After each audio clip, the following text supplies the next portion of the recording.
our eternal rock of ages, we are in your presence again for our sensitization series. I'm set to praise in Jesus' mighty name. The aspect that we want to teach today and the subsequent one, they total clearness in Jesus' mighty name. We want to teach your people the process of how to read music.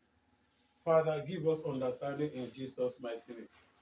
I'm quite sure that so many people have been desirous of learning this. Give them wisdom in Jesus' mighty name. The power for them to understand it so that they can know the correct thing, the correct way of singing thereafter. Father, release the grace upon them in Jesus' mighty name. Give us your wisdom in Jesus' mighty name. Breathe on it in the mind of the people in Jesus' mighty name.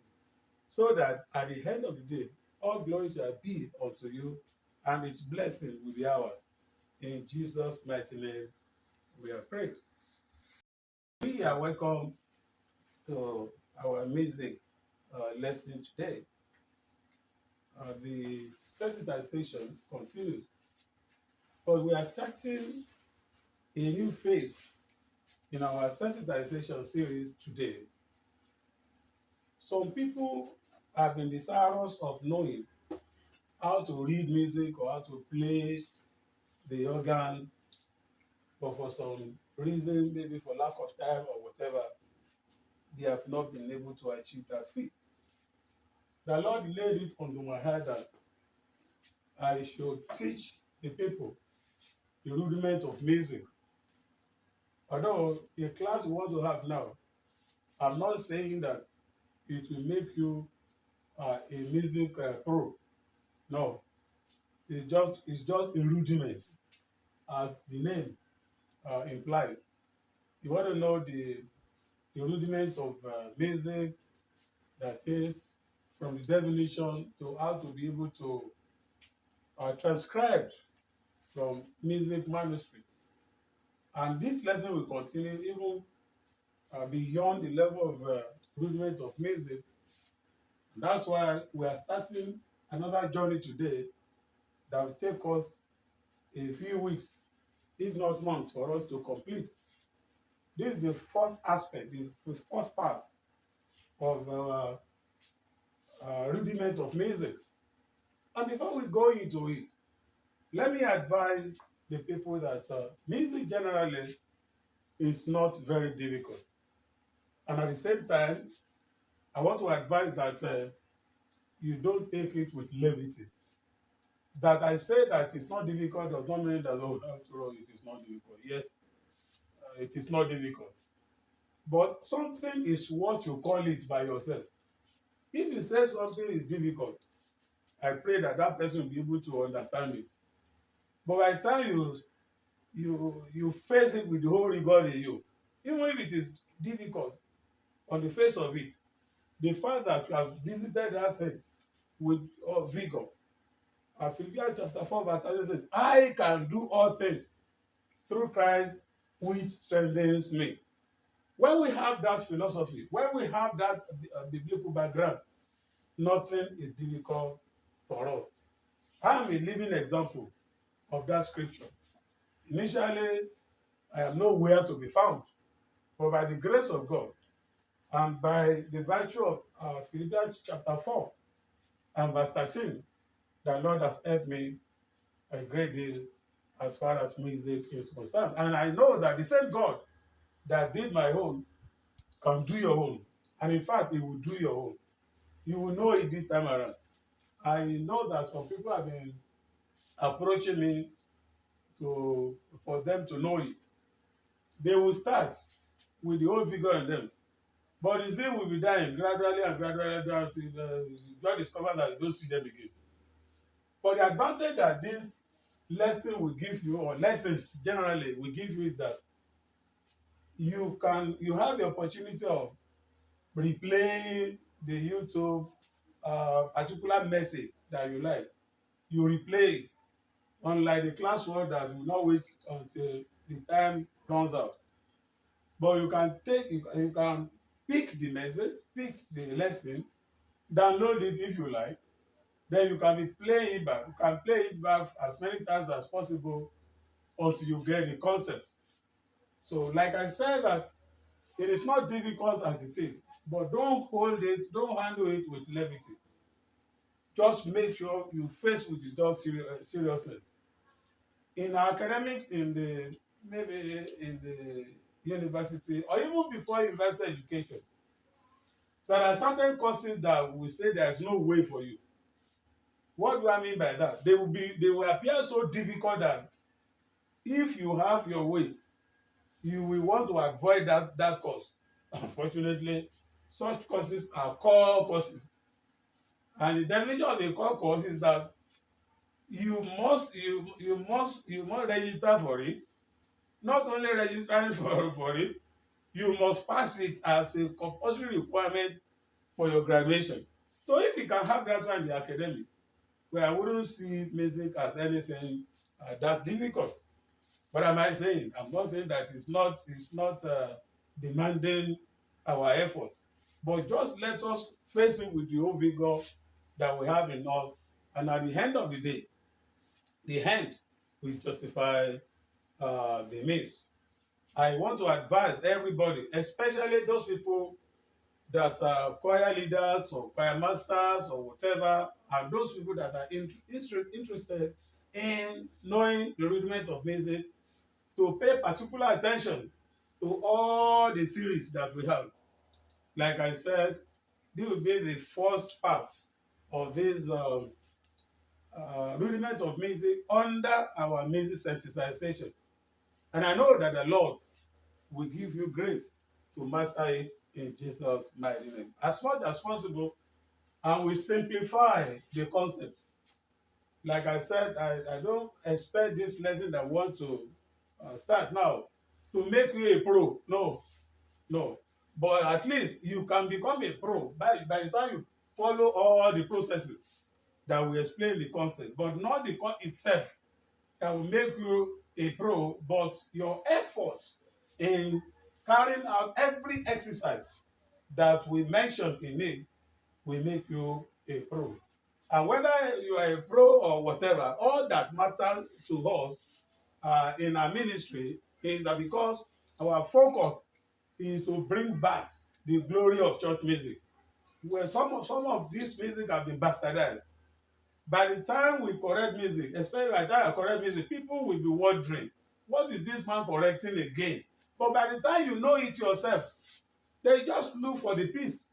But by the time you get the piece, you know how to read it, you know how to transcribe it. You go, oh, okay, this is what this man is talking about. I don't want us to have this course of music generally as is for only some set of people that can know it. No, everybody can know it, and you will know it in Jesus' mighty name. So we want to look at rudiments of music. So it's not a topic that we had today, like I said. So we just say introduction. It's an introduction. Then we may attempt to define music well the most elementary way.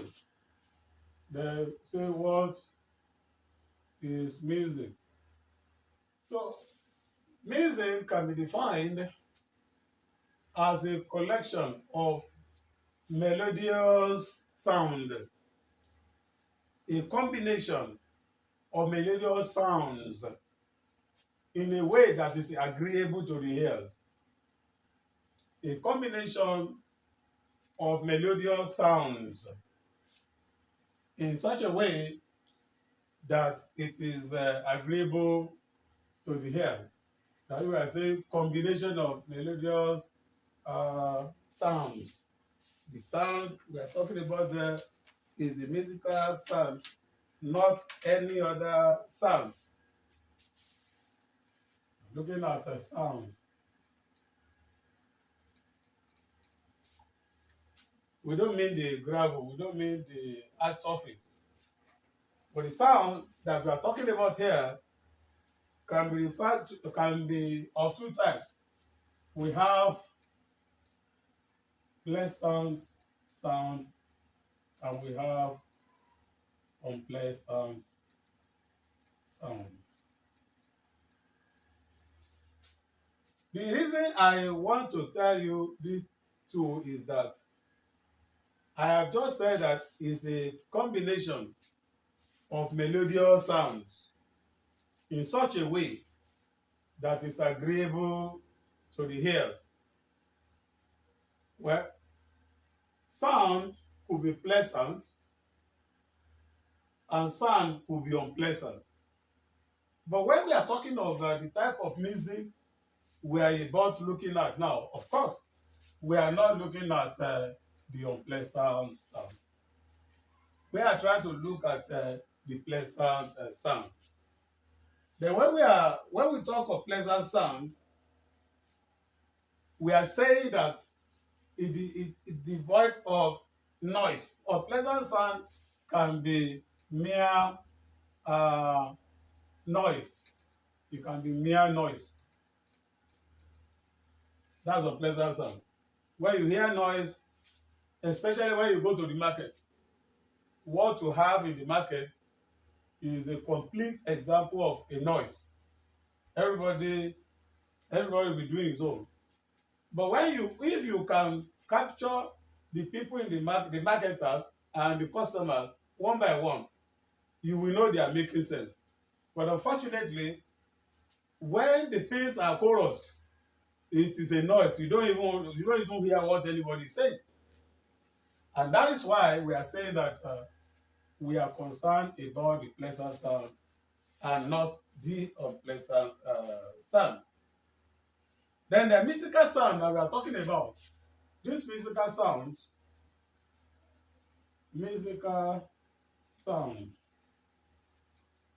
are explained by characters which are called notes. They are explained by characters which are called notes and which are named after the first 7 letters of the English alphabet. In my physical class, I used to ask a question from my student at this level. How many alphabets does the English language have? So you jump confidently to say that, oh, it is 26, oh, it is 25, it is 20, okay. I want to tell us that every language has one alphabet of the number of letters that we have in such alphabet. Every language has one alphabet. It is not the individual ABC that is referred to as alphabet. It is the entire thing. The entire thing. Like I said that musical sounds are explained by a character that we call notes. And that note now is after the first 7 letters of the English alphabet. We didn't say English alphabets. The plural word is not there. Of the English alphabet. Anyway, we are not in English class now. All that matters to us at this level is that the note that we will use in understanding the concept of this music is taken from the first 7 letters of the English alphabet. And the first 7 letters of the English alphabet are A, B, C, D, E, F, G. It doesn't extend to H, it only extends to whatever. It's just 7. That is it. Somebody may be wondering, what is this man talking about? How can ABC be result to all those do re mi fa sol la ti? Don't worry. Just follow me methodically. It is not an assignment that you can complete in 1 day or 2 weeks or whatever, but gradually we will get to the expected destination that we are talking about. Now, I want us to know that These letters are just 7. They are, we have what we call a step in music. We have a step in music, and our notes are written upon the step. So what is a step? Or some people will say it is the staff. Well, a step consists of 5 lines and 4 spaces which run parallel across the book. Then what are we talking about? Step. We are saying, don't mind me, we are just giving ourselves an example. I might not be using ruler most of the time. Let's look at an example of a tape. I said that a stave consists of 5 lines and 4 spaces which run parallel across the book. Okay, this is an example of a stave. That is 1, 2, 3, 4, 5 lines, and the spaces here 1, 2, 3, 4. 5 lines and 4 spaces which run parallel across the book. Now, let me do something quickly.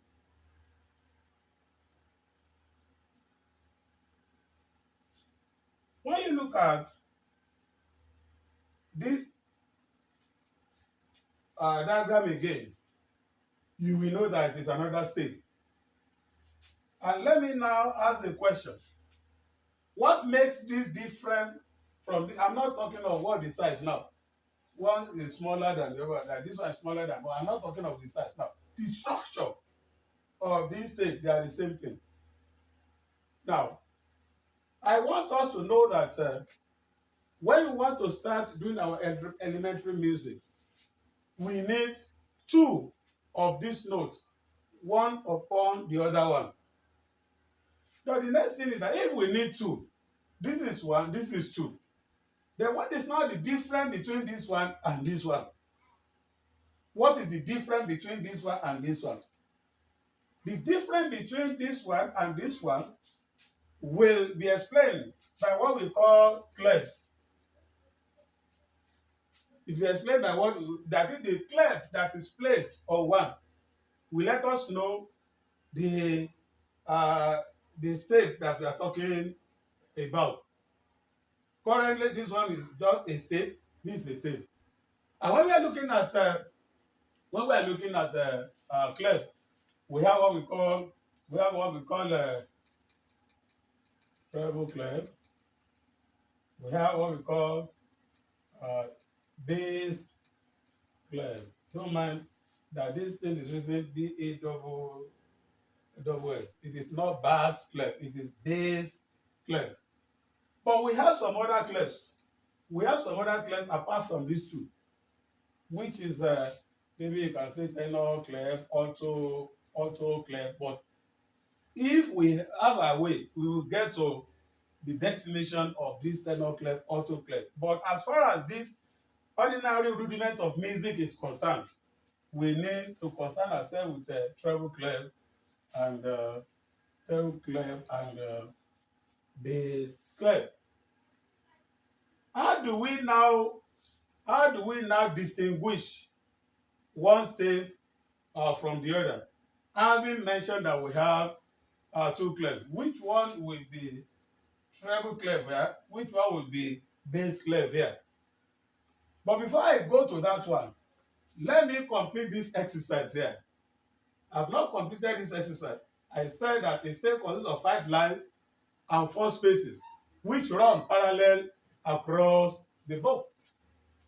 In which case, please understand that you don't start numbering from the top.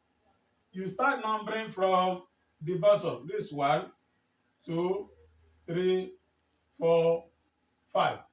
These are the 5 lines. And the spaces we have 1, 2, 3, 4. That is a complete stave. And when you come here too, you have 1, 2, 3, 4, 5 lines. And the spaces, you have 1, 2, 3, 4. Now, how do we now distinguish between this stave and this stave? I have mentioned that it is your clef that will assist us. For example, when we have something that looks like this,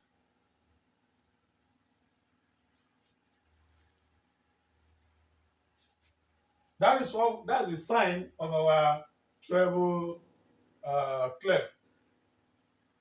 Don't forget that we have ordinary stave here. We have ordinary stave here.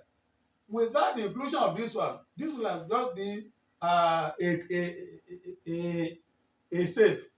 But this one now become treble stave. And this one will now be the sign of this will now be bass stave. That is the treble stave, or and the bass stave. So you cannot distinguish between these and this. So we may not want to rush this exercise for us to be able to understand it very well. We may not want to rush it. But the little that we have done today, let me round it up by saying that let me just give the name of the lines and the spaces today. And by next lesson, then we continue for that. So we said that our stave consists of 5 lines of 4 spaces run parallel across the, and it is upon this stave that our notes are written.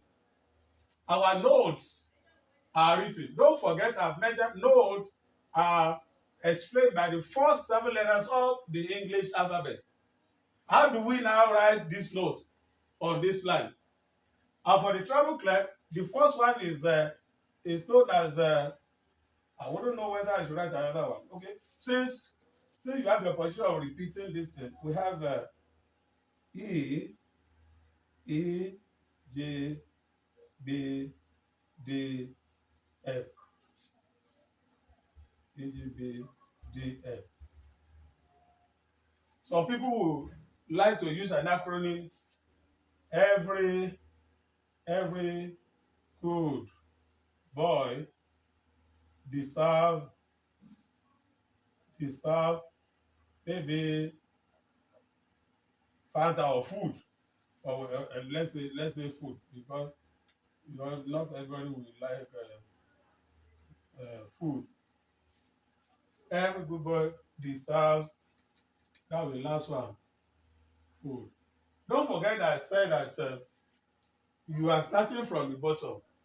By the time you are writing the acronym, you are not writing the acronym from the bottom, so that the thing will not confuse you. So this is the first line. That is, line 1 is this, line 2 is this, line 3 is this, line 4 is this, line 5 is this. That's 5 lines. And the spaces here, we have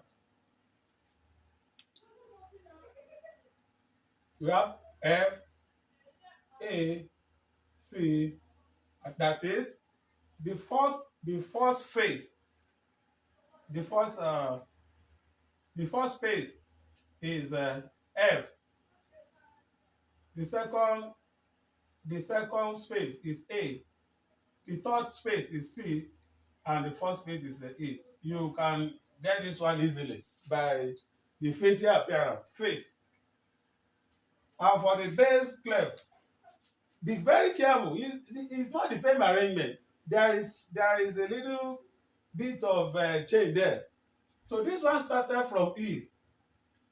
This bass clef started from G, B, D, F, A. You can see it now. This one started from E. This one started from G. Every good boy deserves food. Then good good boy. Okay, since we are using acronym, good boy deserves food always. So you can get the lines of the treble stave, and this one becomes a stave because you have now included it becomes a treble stave because you have included a treble clef there, and this one is a bass stave now because you have included a bass clef. Then the spaces here, the spaces are that is when you look at the difference between this and this, and considering that the last letter is G, then it means we are starting from A again. That is C A G. That you can say cows, all cows is grass, and I think that is correct. All cows eat grass. So against next lesson, I want us to look at what we have done now. We have identified the stave, the clef, then the letters of this alphabet, and the lines and spacing. The Lord will give us understanding in Jesus' mighty name. Please download it and repeat it, and the Lord will give us wisdom in Jesus' mighty name. Father, we bless your name for the understanding. In Jesus' mighty name, we have prayed. Amen.